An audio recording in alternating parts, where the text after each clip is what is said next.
Welcome to episode number 21 of trying to fix faulty eBay items for a profit. I'd go as far to say that I think today is my highest spend yet. So I'm really hoping we can make that into a good profit. So Joey, what do you have? We have one PS5 digital edition and we also have a PS5 disc edition. Two PlayStation 5s, two opportunities to make some good money and probably around about 8 hours worth of pain and stress to try and fix them. I can't wait.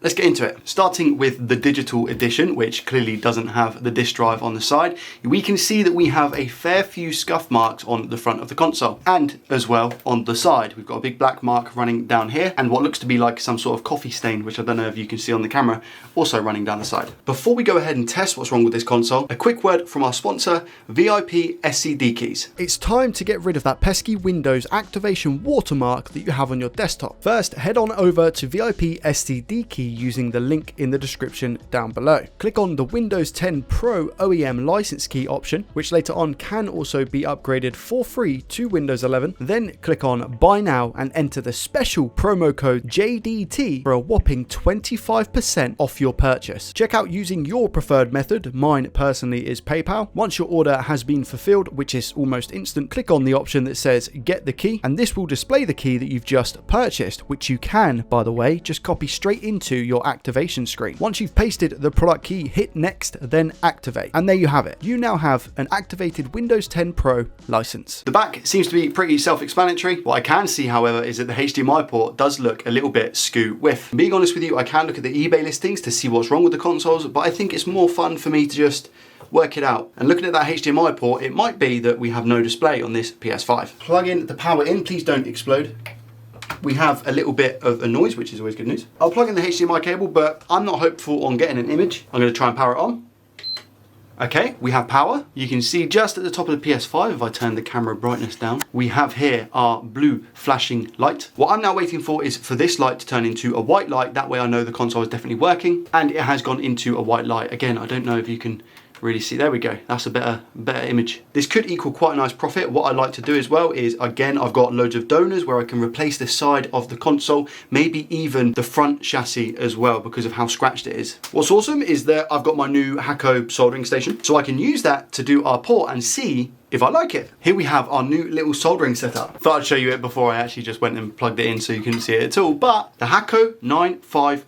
I've got a bunch of different tips for it and handles, and I've got a nice little pot that holds all of the iron tips. Got the famous little key that you have to put in to actually program the Hakko to change the temperatures even. But I'm super excited to get the ball rolling with this and start using it. I put my own little brass ball in the Hakko holder. Don't tell Hakko because it's not a Hakko one. I need to get some different style tips though, because the ones I have here are all quite big. I was actually debating getting the micro pencil as well. Hakko do like another handle that is specifically for micro soldering. So I was thinking about investing into that, but this will do for the time being. Any soldering that you see from here on out will be with this soldering station. The person who took this apart before had a, looks like they had a fight with the case. Now I'm going to go ahead and hazard a guess that this isn't going to be a simple HDMI port swap because the warranty sticker isn't intact, meaning that I believe and think, judging by the HDMI port from the outside, somebody has already changed it. At least the fan connector hasn't been torn out. Condition on this level isn't that bad at all. It doesn't look like we're missing any silver screws, or they all seem to be in the correct places. I'm taking this apart and I'm thinking, do you know what? I don't even think I confirmed that we didn't have a display on the screen. We didn't have a display on the screen. I just don't think I said that out loud. 6,700 screws later, we're nearly there. Together, let's see the status of this liquido metal. Oh, there is one screw that was left behind. Okay, not enough liquid metal as far as I can see. We've got a huge dry spot in the middle of the APU, and it's not like that's been left over on the heatsink because the heatsink is also very bare. Regardless, let's clean it up. Some isopropyl alcohol on the cotton bud. And let's suck it up, buttercup. Now it's time to inspect this port underneath the scope. Okay, I'm actually a little bit scared. Is that liquid metal? That's not good. Okay, do we have it anywhere else before I continue? We do. Look at this. Near the APU as well. It's definitely managed to get its way around, isn't it? And that's the issue with liquid metal, is that it can spread so easily if not cleaned up correctly. What about around the other sides of the APU? Seems to be fine. Maybe just this top left corner here, we have some liquid metal. So I'll have to bear that in mind and obviously make sure that we clean that up. Let's move on to the port. I'm very nervous. Okay, all right. I don't know if the cap that goes below the port, which is usually seen here, I don't know if that's actually attached to one of the legs. It doesn't look like it, I'm not too sure. Either way, we'll have to replace it, that's no problem at all. Clearly have some scratching here as well, and maybe on the ground leg here also some scratching. To be honest with you, let's check. Okay, yeah, so that's completely loose. That one's completely loose, so it's pretty easy to tell why we don't have a display on this console. So many pins are loose. Just want to check the back as well, see how we're getting on. Yep. Okay, so we still got the diode and the cap on the back. That's really good.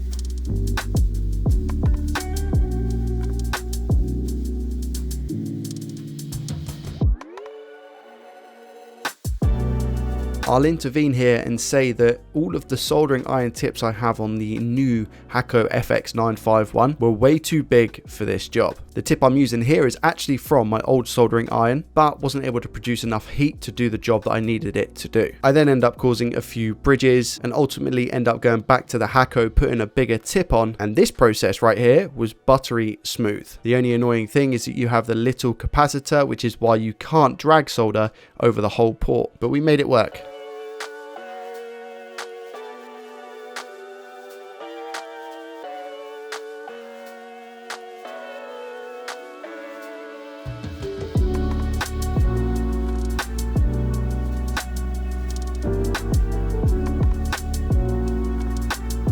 Let's sort out the liquid metal situation. What I'm going to do is add a little bit more to this side actually, and spread this around nice and evenly. Just make sure we've got a good coat on there, which we do. And then I always like to add the tiniest bit on the die on the actual motherboard, but not too much, just so we kind of get a real thin layer. And I probably added a little bit too much there, so what I've done is just went with the other side of the cotton swab and took up a little bit of the liquid metal. Now I'll put it back together to the point where we can give it a test. As always, when it comes to PlayStations, I can't show you the Elgato game scene, so I'm going to turn it on, see if it works, and then I'll come back and either cry or be extremely happy. Okay, this is actually on my screen where I don't have the Elgato screen, but as you can see, it's working. Doing the wiggle test as well, you can see that no disruptions. Lovely job. I actually almost forgot, but not quite, about the liquid metal that we have around the APU. So simple solution to that is plenty of isopropyl alcohol on a cotton swab and just gather up what you can and get it away from the APU. Actually need to go under the scope for this. Have we done a good job and got most of it? So you can see it's still, oh no, they're just solder blobs on the board. Yeah, I think that's a lot better than what it was, that's for sure. And because you separate the board from the liquid metal, you now need to go back and make sure it's all even again. Now we have the PlayStation on, and as you can see, it seems to be fine, all working. As Phil would say, the reason it's probably broken is because of FIFA 23, or just FIFA in general. I've connected to the internet as well. It's just time to reset this one and move on to the next. Mission complete on the first PlayStation 5. We're now going to move on to the second one, which is in fact a disc version. Am I going to get a disc? Does it even power on? Is it a no display issue? What issue do we have here? Plug in the power cable in. Okay, no bang. Things we love to not hear. Do we get any power? We do get power. We have, oh, okay, fine. So we have a blue light on and off. It goes to boot up. I think I can hear the fan as well. The fan begins to spin, but then just cuts off. You see the blue light just, and then it turns straight off. One more time, blue light and off. Very interesting. I don't think I've dealt with one of these on the JDT channel, so that's good. Let's get the casing off and inspect what's going on. Has it been opened before? Yes, it has. Okay. And again, I can tell that with the warranty sticker not being there and the screw exposed. Through the screen right now, I need you guys to send me your energy. We have a missing screw here on the fan as well. Missing screw there as well. So 3 missing screws, 4 including the one from the fan. Chance of fixing this has now probably gone down by about 20 to 30%. Looks like someone's actually been in the console as well because of the fact that these are ripped, so they would have had to pull these up. Oh no, these ones are always so bad. They've put the plastic clamp underneath the wrong way around. So this should go this way. And I can see a little spill of liquid metal just here, okay? I'm gonna take the board out of the chassis first. Usually sometimes I would check for voltages. I know that I'm gonna have the 12 volt purely because we get the beep on startup. So I feel like we're gonna have the 12. Something is then pulling it down after the fact. So I'm actually gonna skip the checking for voltages just for now and take the board out. I see one hair, but I can't see any signs of flux or what looks to be any previous work, but that's just looking at it straight off the bat. I could be completely and utterly wrong. Let's take it under the scope for further inspection. Apologies in advance for the audio on the phone, but when I go ahead and inject 12 volts into the board, you can see it starts slow, goes up to 300 milliamps, which I'm pretty sure it should do, and then straight back down to 18 milliamps, which is obviously pretty much nothing. Now it's meant to go up and come back down, but it's getting to a certain stage and then just cutting off. I think the boot sequence is actually a little bit longer than that.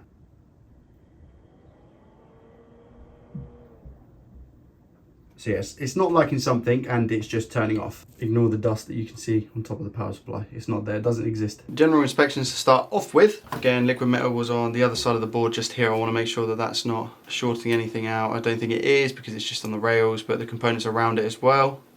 That looks a little bit fluxy, I guess. Is that flux? Potentially, maybe. HDMI port is factory though, that doesn't look touched at all. Just a general inspection around the obvious areas.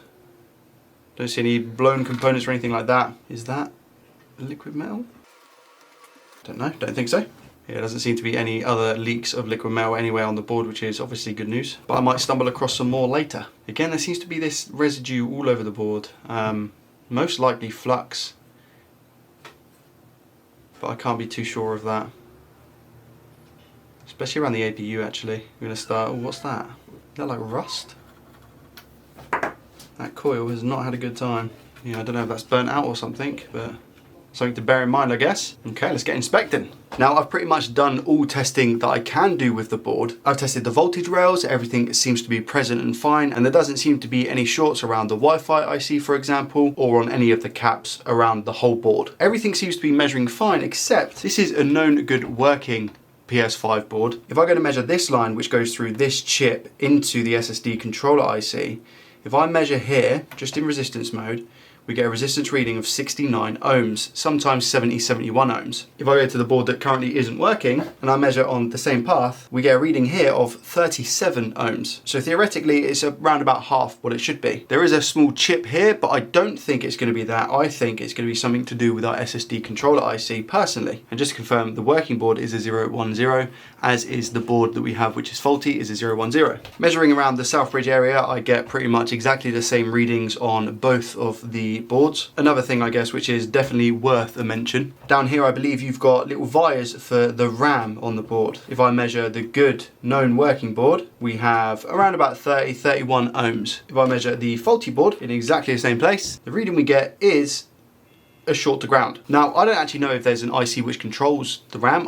I'm gonna go ahead and guess that there is, but I also don't know where that will be on the board. We have 8 RAM sticks around the board, and in my head, if one of them were to be bad, for example, I'm pretty sure the reading here would be what it would be normally, around about 30 to 40 ohms, which leads me to believe it's something that's controlling all of the RAM, hence like a controller IC or something. But I also need to bear in mind that the reading we have here for the SSD controller is also out of sync. I don't know if it is, but I'm gonna take a wild guess and assume that this might be the RAM IC here. I'll go under the scope so we can have a look together. This is the working board. I'm just gonna speed through the readings that we have here. So that's 6 mega ohms. Mega or million, one or the other. I'm going to stick with mega for the time being. That's 5k. This one here is 30 ohms, which is the same reading as what we get on where we were just measuring. So I wonder if that's where this goes. Okay, bear that in mind, Joey. What do we have on this component here? 90 ohms, and that is just not coming up with anything. This is, like I said, the working board, and I believe this to be the RAM IC, but again, I could be completely wrong. 32k, sorry, what was this one? That was 11k, 10k, 7k, 50k. Okay, Okay. Over now to the non-working board. Let's check. I'm going to check this one first, which is the line that I believe to maybe go to where it is I'm thinking. We have a short here. So on the good known working board, we have a reading of 30 ohms. Here we have nothing. 0.5 of an ohm. Here we have 23 ohms. So I wonder then if that is connected to this bit above. So I'm going to put the meter into continuity mode and see if we get a beep. Okay, here and here. Okay, so we do get a beep and a 0.5 ohm reading. Okay, now I'm trying to think, if it's shorted to ground, maybe I'll just try and inject 5 volts, I want to say, into, the best bet will probably be this cap here, and see if anything gets hot on the board. But yeah, I think that's going to be our best bet, to be honest. But I guess if this goes to the same place, which is here, I can just inject here. But again, this is going to be 0.5 volts that I'm injecting into here. I don't know if I said 5 volts down here. If I did, I'm sorry. I'm definitely not injecting 5 volts. It's 0.5 volts is what I'll be injecting into here. 0.5, what do we get? We get 2.5 amps being drawn. So something is getting hot. Over to the good old fur cam. Over to the good old flare cam. This is the other side of the board because I wasn't getting anything, and I'm just injecting on the same place but the other side. The only thing remotely getting hot is, in fact, the APU. It doesn't look like it there, but if I move it, can you see how there's that orange? It's not a reflection either at that point. That is in fact the APU getting a little bit spicy. Hardly spicy, but I'm going to go ahead and assume that this is more so looking like an APU issue. I'll continue having a poke around, see if I can find anything new. For science sake, I'm thinking of actually just removing the RAM ICs that we have on the board, just one by one, to see if that alleviates any kind of short. Going to be quite a long process, so I'm going to crack on with it. I've not actually messed around with RAM on a PS5 board before, so regardless, it'll be quite good to experiment and see what's going on. You know what, before I do that, I might just quickly take off this chip here and see if that alleviates our short to where these wires are. Do we have a different reading in that area now, or do we still have a short after removing that IC? We still have a short. Okay, I'm going to remove the cap that was on the same line as that. Do we have any difference now in terms of reading after taking that cap off? No, still only just under an ohm. Time to do like I said then and just start pulling the RAM.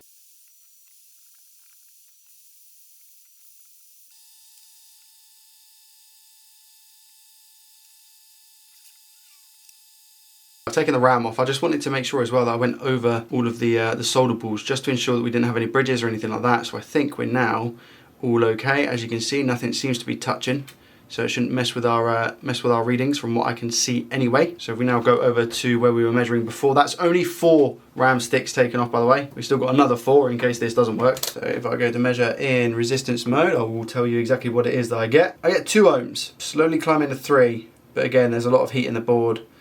Oh no, it's just dropped down. Okay, 1.5 ohms. Okay, so I think pretty much the same exactly as where we just were. So let's remove the other ones. So after removing all of the RAM ICs that we have on the board, I still have a short here. Now, if I flip the board over, we have these capacitors here, a coil and a MOSFET followed with a resistor just in between here. So my thought process is perhaps just to remove this coil and see if the short is part of here, or whether actually the short kind of goes down maybe even through this MOSFET. Maybe this MOSFET is the cause of our short. Could I have done this before I removed all of the RAM? Yes, I probably could, but it is what it is. This is a short to ground, so this is literally coming up as 0 ohms. It's like 1 ohm, but if I remove my meters, that's a short to ground. We have this MOSFET. Oh, okay, wait a minute. So it stops here. So it doesn't in fact go through to this area. Putting the meter into diode mode, what do I get on the gate of this MOSFET? Nothing. Here I get 0.7 voltage drop. I get nothing on this gate when I measure in diode mode. What about here then? No, see that's short. Here, 0.3, 0.4. So I get nothing on this gate.